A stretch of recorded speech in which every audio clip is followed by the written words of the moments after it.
Го следите најновото саботно издание на регионалните вести. Скендер Шајни од Гостивар е еден од многуте лица во државава кои се соочуваат со сложена бирократска процедура околу вадење на лична документација. Според невладината Англолипе во Македонија бројката на лица кои немаат документи се движи од 3000 до 5000 лица. Скендер Шајни цел живот живее во изолиран свет. Иако е роден и живее во Гостивар, тој нема право на здравствено осигурување, вработување, социјална помош, ниту пак има можност да го напушти градот. Овие права не може да ги оствари затоа што нема државјанство. Вели дека неговите браќа, сестри, но и неговиот татко кои се родени и живеат во Гостивар, ги имаат сите потребни документи за лична идентификација, но тој поседува само извод од матична книга на родени. Изјави дека поради бирократските процедури не може да ги обезбеди останатите документи. Моментално вели дека судот му е пречка да извади државјанство и лична карта. Сите потребни документи ги имам. Значи, ми треба само од судот дека не се водат други кривични дела, дека сум чист во судот. Но во судот кога се обратувам за таа потврда ми барат лична карта, а таа потврда ми треба за лична карта. Истакна дека 20 години се обидувал да извади документи, но постојано наидувал на вакви пречки. Ако институциите сметаат дека не припаѓам на оваа земја, тогаш нека ме депортираат таму каде што сметаат дека припаѓам, вели Шајни. Барам од големите институции да одлучат да ме депортираат. Ма каде што припаѓам таму барем да знам да можам да стекнам моето право. Меѓутоа каде да ве депортираат? Па ја немам желба каде, но тие сами нека одлучат каде. Без разлика, ако е потребно и во Марс не е проблем. Значи јас сум решен на све. Каде ќе ме депортираат таму, каде ќе одлучат. Ама јас се чувствувам као државјанин на Република Македонија. Од основниот суд во Гостивар изразија подготвеност да му помогнат на Шајни да извади потребната потврда. Го поканија деновиве да се обрати во судот. Шајни е еден од многуте лица кои се соочуваат со сложени бирократски процедури околу вадењето документи. Според невладината Англолипе, во Македонија од 3000 до 5000 лица немаат никаква документација. Голем дел од нив се обиделе најпрви да извадат државјанство, но безуспешно. Наместо државата да делува афирмативно, за да најде начин како да го олесни патот за добивање на државјанството, таа го отежнува патот и така од година на година овој проблем станува се поголем и луѓето се обесхрабруваат за да продолжат понатаму. Од УНХЦР деновиве излегува со извештај дека евидентирале 800 лица во Македонија кои немаат лична документација. Од Министерството за труд и социјална политика велат дека работат на решавање на овој проблем. Оттаму соопштија дека треба да се направат законски измени и да се воведе регистар на овие граѓани. За какви законски измени кои би ги олесниле процедурите околу вадењето на документи станува збор. Од Министерството не кажаа. Тетовската полиција соопшти дека лажно било пријавеното киднапирање на 53-годишникот од Жеровјане. Секторот за внатрешни работи Тетово информира дека целосно го расчисти пријавеното грабнување на 53-годишникот од Жеровјане со иницијали АА. Веднаш по пријавувањето на грабнувањето во четвртокот 9 ноември биле превземени повеќе конкретни активности. Во текот на вчерашниот ден, петок 10 ноември, 53-годишникот е пронајден во Гостивар, а потоа е повикан во полициската станица Тетово. Во разговорот со него утврдено е дека тој комплетно ја измислил приказната со грабнувањето, зашто се соочувал со повеќе финансиски проблеми. По комплетно расветлување на сите поединости, а во консултација и координација со јавен обвинител, против него ќе следува соодветен поднесок. На 10 ноември 2017 година во полициската станица Гостивар 18-годишна девојка од селото Добрито во Гостиварско пријавила случај на уцена од страна на 20-годишно момче Тетово. Според пријавата на девојката, тој во период од 3 недели ја упатувал закани и уцени преку телефонски пораки и повици. Од неа барал 400 евра за да не објави јавно нејзини компромитирачки фотографии. По пријавата, СВР Тетово презеде мерки и активности и го идентификуваше лицето што наводно ја уценувало девојката. Ученици од Техничкото училиште во Гостивар беа на двонеделна обука за интеркултурна размена во детското село Песталоци во Швајцарија. Тие велат дека престојот таму им бил корисен и забавен, се дружеле, стекнале нови пријателства и знаења. Средношколци од Гостиварското техничко училиште се вратија од двонеделна посета на Швајцарија, остварена во рамки на проект за интеркултурна размена со многу позитивни впечатоци и нови искуства. Учениците велат дека престојот во детското село Песталоци им бил незаборавен и поучен. Запознале многу пријатели, стекнале нови знаења, научиле за важноста на толеранцијата и за почитувањето на детските права. Таму останавме 15 дена и учевме за идентитет, за нашите детски права, за дискриминација. Имавме доста игри, преку игри учевме за антидискриминација, преку игри исто учевме за нашите права. Правевме некои фигури од пластилин за идентитет. Таму имаше деца првата недела од Швајцарија, заедно со Молдавија. После наредната недела швајцарците се замина, останавме заедно со молдавците, беа супер деца, имаме нови пријатели. Јас сум Мирослав Маринковски, учествував во проектот за размена во Швајцарија. Таму стекнавме нови пријатели од Молдавија и Швајцарија. Научивме дека сите деца имаме своји права и треба тие да се почитуваат. Освен едукативните активности предвидени во проектот, учениците имале можности да прошетаат, да посетат повеќе градови и знаменитости. Ние шетавме го разгледаме градот Луцер, Цюри, бевме и кај водопатите Рајнфал, потоа бевме и кај планината во Сен-Гајден, исто така и во Костанц, Германија. Престојот на гостиварските средношколци во Швајцарија беше дел од проектот имплементација на Конвенцијата за правата на детето, кој го спроведува Коалицијата на младински организации сега, во соработка со Детската фондација Песталоци. Од Средното техничко училиште од Гостивар во Песталоци беа група од 8 ученици, придружувани од психологот Садудин Садики. Македонско-хрватското друштво Тетово прослави 15 години постоење. За сите членови вчера беше организирана пригодна свеченост. Македонско-хрватското друштво Тетово годинава прославува 15 годишен јубилеј. По тој повод вчера во ресторанот Арена се одржа пригодна свеченост. Пред присутните се обратија председателот на друштвото Горан Видачек и Даринка Бален од Загребачка жупанија.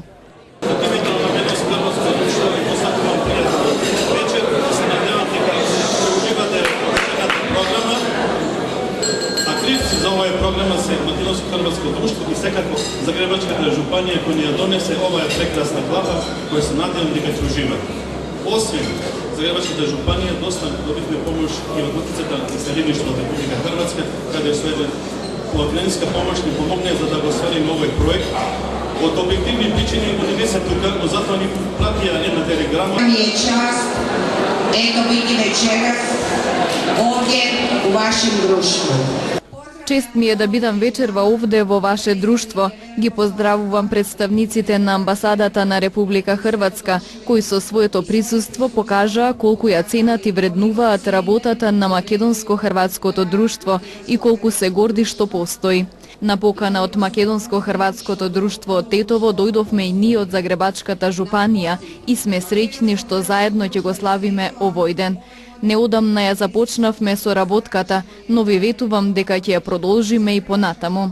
Воедно ви го честитам јубилејот и ве повикувам да ни бидете гости во мај. Со радост ќе ве очекуваме. И позива вас да будете наши гости идуću godinu u 5. mjesecu. Mi vas s velikom radošću očekujemo. Специјални гости на вечерта беа членовите на музичката група Леванда од Загреб, по чии настапи присутните ги забавуваше тетовскиот мегабенд.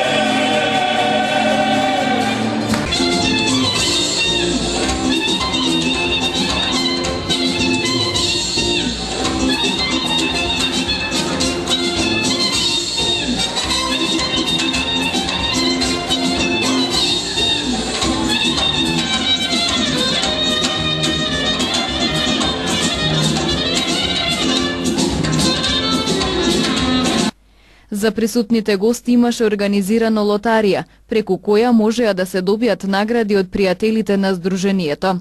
Синоќешната прослава со свој настап ја збогати и тетовското женско трио Шербет.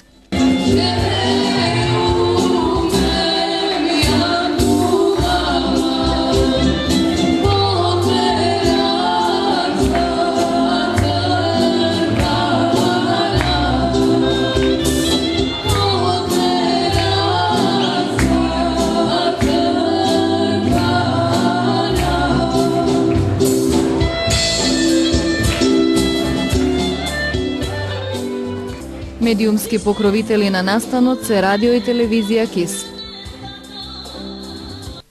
Од Евана Македонија известуваат дека заради реализација на инвестициони зафати за подобрување на квалитетот во снабдувањето со електрична енергија, утре 12 ноември од 7 до 11:30 часот без снабдување со струја ќе останат делот градскиот пазар во Тетово, делот улиците Благоја Тоска и 121 и делот булеварот Илирија кај пазарот.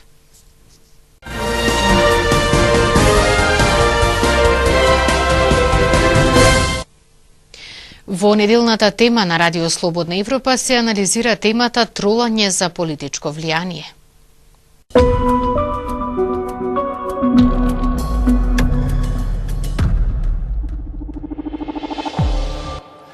Добре дојдовте во темата на неделата. Овој пат говориме за злоупотребите на социјалните мрежи за остварување на некакви политички цели, преку лажни профили, групи или организации, и тоа прилично лесно и за малку пари.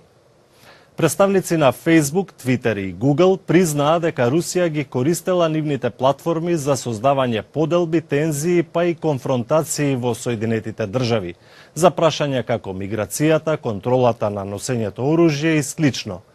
Признанието на овие компании е прва голема победа на истрагата за мешањето на Русија во американските претседателски избори. Демократите во Конгресот објавија голем број примери на озлогласени реклами на Facebook за изборната кампања лани, што предизвика вистинска бура во салите и ходниците на Капитол Хил за користењето на американските социјални медиуми од страна на Москва. Рекламите и на Facebook и на Instagram беа финансирани од Кремљ, но преправени како активистички организации за се, од правото за носење оружје до борбата против полициското насилство. Во една од рекламите Хилари Клинтон е наречена Сатана. Сослушувањата во Конгресот открија дека 20 милиони американци можеби виделе таква содржина на Instagram, која е во собственост на Facebook, што е само дел од 126 милиони луѓе што ја виделе на Facebook. Рекламите и другите постови беа дизајнирани да сеат поделби и во многу случаи да му помогнат на Доналд Трамп. Председателот на Сенатскиот комитет за разузнавање, републиканецот Ричард Бур, изјави: This isn't about relitigating the 2016 US presidential election. This isn't about who won or who lost. This is about national security. This is about corporate responsibility. And this is about the deliberative and multifaceted manipulation of the American people by agents of a hostile foreign power. Пратениците сакаа да знаат зошто Силиконската долина очигледно заспала над прекинувачот. Генералниот советник на Facebook, Колин Стреч, изјави: It pains us as a company, it pains me personally to see that our platform was abused in this way. Според него, самиот факт што странски актери успеале да искористат отвореноста на нивната платформа е длабоко болна лекција за Facebook. Пратениците во комисиите за разузнавање на Сенатот и Представничкиот дом порачаа дека Facebook, Twitter и Google мора повеќе да работат во отфрлањето на странските обиди да ги искористат овие платформи, што би можело да биде застрашувачко за информатичката технолошка индустрија. Некои од прашањата се колку тоа ќе доведе до поголема регулација и до промена на начинот на кој се работи онлайн. Сенаторот Мартин Хайнрик, демократ од Ново Мексико, при тоа отворено запраша: What are each of you doing right now to make sure that your platforms aren't being used in similarly divisive ways across the globe to sow discord in Western democracies? and in particular with the Catalonian example. Are you familiar with what you're doing there? По сето ова дојде информацијата дека британските власти почна да испитуваат дали Русија се обидала да влијае врз британскиот референдум во минатата година за напуштање на Европската унија. Станува збор за тоа дали кампањата која основа милионерот Арон Бенкс имала некакви недозволени донации од Русија. Така наречените тролови не се непозната појава и во Македонија, но за разлика од големите западни земји, ангажманот на социјалните мрежи со цел наметнување на некаква тема или предизвикување конфузија кај населението најчесто доаѓаат одвнатре и тоа организирано пред се од политичките партии. Дел од вината за креирањето на јавното мислење преку социјалните мрежи сносат и традиционалните медиуми, кои се послаби. Осамени и скриени зад мониторот кој нуди анонимност на само еден клик од реалноста, вака од прилика ги замислуваме популарно наречените интернет тролови. Негативни коментари за одредени појави или личности, говор на омраза, е само дел од нивната страна на ваквата појава. Во другата крајност е ширење на лажни вести преку лажни профили на социјалните мрежи за да се шири одредена пропаганда. Македонија не е имуна на оваа појава. Колонизацијата на социјалните мрежи од политички аспект се должи на слабењето на улогата на медиумите, потука и нивната злоупотреба на наједноставниот интернет принцип. Најважно е она што е најкликано. Често пати се случува одредено гласачко тело на социјалните мрежи да одработува за партиски агенти со ширење на лажни вести преку лажни профили, како дел од пропагандата, велат аналитичарите на дигиталните медиуми. Понекогаш не се ни анонимни, понекогаш станува збор за луѓе со имење и презимење. Најчесто тоа се случуваше во последната декада луѓе кои добиле одредено вработување на некој специфичен начин, најчесто преку партиски ангажман, добиваа задолжение да бидат активни за партијата или за каузата. Тоа значи дека тие добиваат порака да промовираат одреден пост, да коментираат, добиваат препорачани одговори и прашања, аргументи, и работеа со нивните имења и презимења. Дури има и екстремен случај кој сум го сретнал, а тоа е давање на својот јузер и пасворд на партијата. Заштитата е можна, но е во експериментална фаза, додава Ричлиев. Тоа се должи исто така и на слабењето на улогата на медиумите и методи има, но сите се експериментални. Во моментот сите лутаат, тоа е тера инкогнита, едноставно луѓето ги газат патеките, а по нив се прават правилата. Тој објаснува дека ваквите алатки во јавноста не се нови, само се модифицирани. Слабењето на улогата на медиумите според Ричлиев доведе до тоа троловите да владеат на интернет. Тоа беше се во оваа емисија која беше посветена на злоупотребите на социјалните мрежи за предизвикување конфузија кај населението и за остварување на некакви политички цели. До гледање.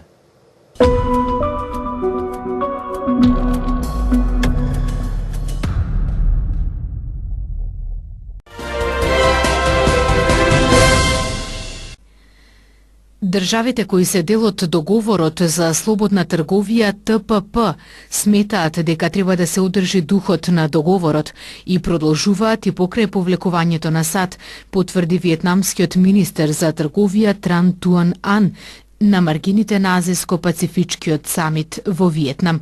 Меѓутоа на земјите од ТПП треба да им се овозможи изоставување на одредени клаузули од договорот. Според предлог изјавата која ја подготвија преостанатите земји од ТПП, неопходни се на тамошни преговори.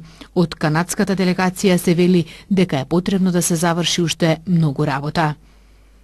Турската влада понудила 15 милиони долари на поранешниот председателски советник за национална безбедност Майкл Флин и неговиот син за да придонесат за екстрадиција на проповедникот Фетулах Гулен. Според извори, представници на Анкара се состанале со Флин во декември минатата година. Тие разговараа за план според кој тој од Њујорк, Пенсилванија, требало да биде насилно однесен во приватен авион со кој ќе биде пренесен во Турција. Во моментов нема докази дека Флин добил пари. Сепак случајот го испитува специјалниот обвинител Роберт Милер. Адвокатите на Флин ја опишале статијата како фикција. Председателите на Германија и Франција Франк Валтер Штајнмајер и Емануел Макрон денеска се сретнаа по повод 99 годишнината од подпишувањето на договорот за прекин на огнот, со кој што беше ставен крај на Првата светска војна. Двајцата лидери порачаа дека треба да се спротистават на национализмот. Макрон повика на зацврстување на Европската унија и спротиставување на евроскептицизмот, додека Штајнмајер предупреди да не се дозволи ширење на национализмот. Додека американскиот претседател Доналд Трамп го напушти Пекинг за во Виетнам да присуствува на самитот на Арес, првата дама Меланија остана во кинеската престолнина за да го разгледа градот и ги посети пандите во зоолошката градина и кинескиот зид. Во пекиншката зоолошка градина Меланија Трамп ја нахранила големата панда Гу-Гу и се запознала со исхраната и тренирањето на животните. Поздравила и група деца кои вееле мали кинески и американски знаменца и им поделила кадифени играчки, откако изслушала како децата изведуваат кинески народни песни. Многу ви благодарам, изјавила, а потоа првата дама на сати се подпишала на плакат со панда. Потоа направила и обиколка по славниот кинески зид.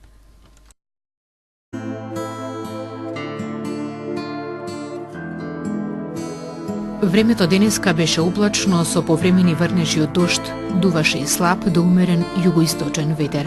Утринските температури се движеа од 4 до 7, а дневните максимални од 6 до 11 степени Целзиусови.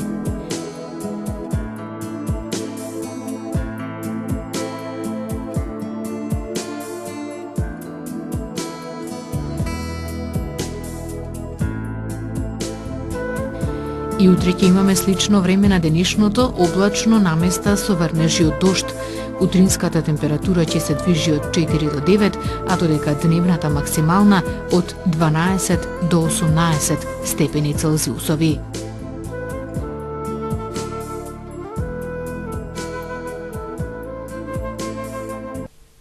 Благодарам што бевте дел од ова издание на регионалните вести. Пријатно.